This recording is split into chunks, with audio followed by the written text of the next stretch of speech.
Hi there, I'm Elisha and I guess you could say I'm Elijah's apprentice. Or at least I was. You see, Elijah was the greatest prophet in all of Israel, and boy, did he have a way of making an exit.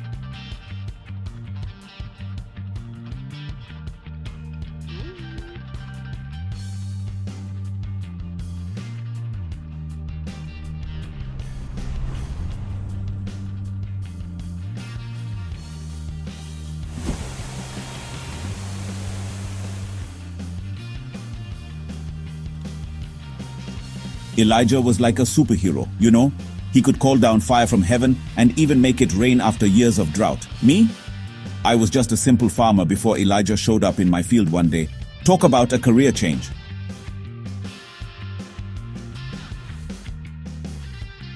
He threw his cloak over me, and just like that, I became his sidekick. Well, apprentice. Same thing, right? We had some pretty wild adventures together. Once Elijah even outran a chariot. I'm telling you, the man had stamina. But it wasn't all excitement and miracles. Elijah taught me the importance of listening to God's voice, even in the quietest moments. Elisha, God's calling me home soon. What? But how do you prepare for your mentor, your father figure to, well, leave?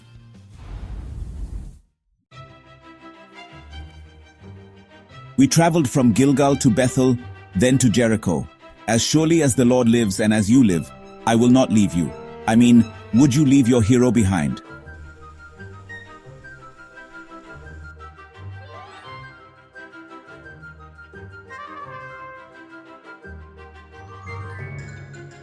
Finally, we reached the Jordan River. Elijah took his cloak, rolled it up, and struck the water. And get this, the river split in two.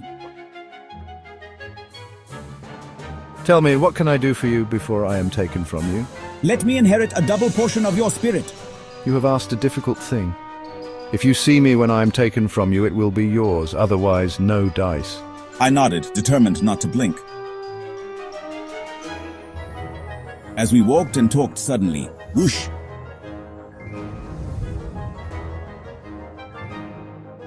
A chariot of fire appeared, pulled by horses of fire. My father! My father! The chariots and horsemen of Israel!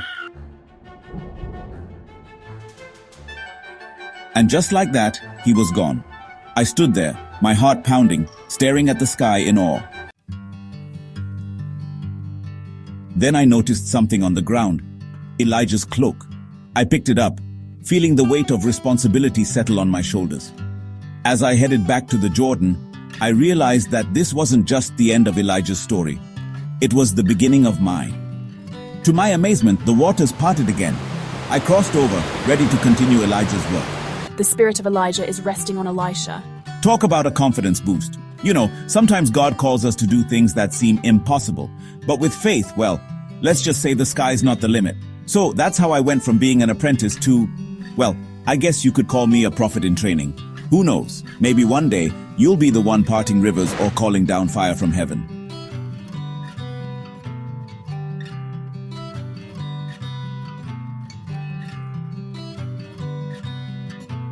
According to 2 Kings 2, Elijah's departure was not by accident, but by the direct will of God.